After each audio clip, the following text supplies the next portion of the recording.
নমস্কার বন্ধুরা, নবরত্ন হেসেলে আপনাদের সবাইকে স্বাগত। আজকের আমি আপনাদের সঙ্গে আবারও একটি নতুন রেসিপি নিয়ে হাজির হয়েছি। আজকের আমি আপনাদের সঙ্গে শুক্তো রেসিপি শেয়ার করব। সামান্য কিছু মশলা দিয়ে খুব সহজেই আপনারা বানিয়ে ফেলতে পারবেন। তো চলুন এটি কীভাবে বানাতে হয় সেটি দেখে নেওয়া যাক। প্রথমে আমি কড়া বসিয়ে দিয়েছি। কড়াটা ভালোভাবে গরম হয়ে যাওয়ার পর দিয়ে দিয়েছি পরিমাণ মতো তেল আর দিয়েছি উচ্ছেটাকে আমি এইভাবে সরু সরু করে কেটে নিয়েছি। সামান্য লবণ আর হলুদ দিয়ে একটু ঢাকা লাগিয়ে উচ্ছেটা খুব ভালোভাবে ভেজে নিতে হবে। এই তেলেই দিয়ে দিচ্ছি আমি শুকনো লঙ্কা, হাফ টিস্পুন পাঁচফোড়ন আর একটা গোটা তেজপাতা এভাবে কেটে দিয়েছি।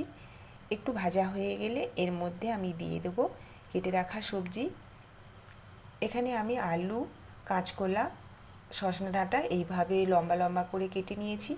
একটু ঢাকা লাগিয়ে সবজিটাকে 5-6 মিনিট সময় নিয়ে ভালো করে ভেজে নিতে হবে। এবার এর মধ্যে দিয়ে দিচ্ছি বেগুন।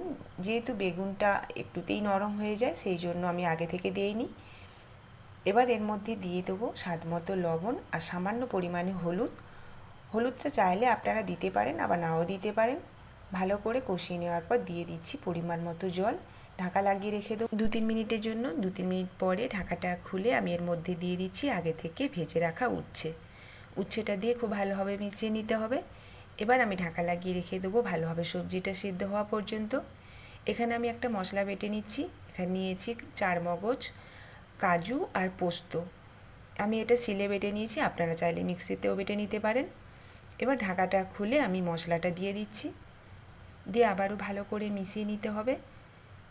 ভালো করে মিশিয়ে আমি আরও 2 মিনিটের মতো জাল করে নিচ্ছি। আপনারা চাইলে সর্ষে বাটাও দিয়ে দিতে পারেন। আর দিচ্ছি হাফ কাপের মতো দুধ আর সামান্য পরিমাণে চিনি দিয়ে খুব ভালোভাবে মিশিয়ে নিতে হবে। তৈরি হয়ে গেছে শুক্তো। এবার আমি এর মধ্যে দিয়ে দিচ্ছি 1 চামচ ঘি দিয়ে ভালো করে মিশিয়ে আমি শুক্তোটা নামিয়ে নিচ্ছি।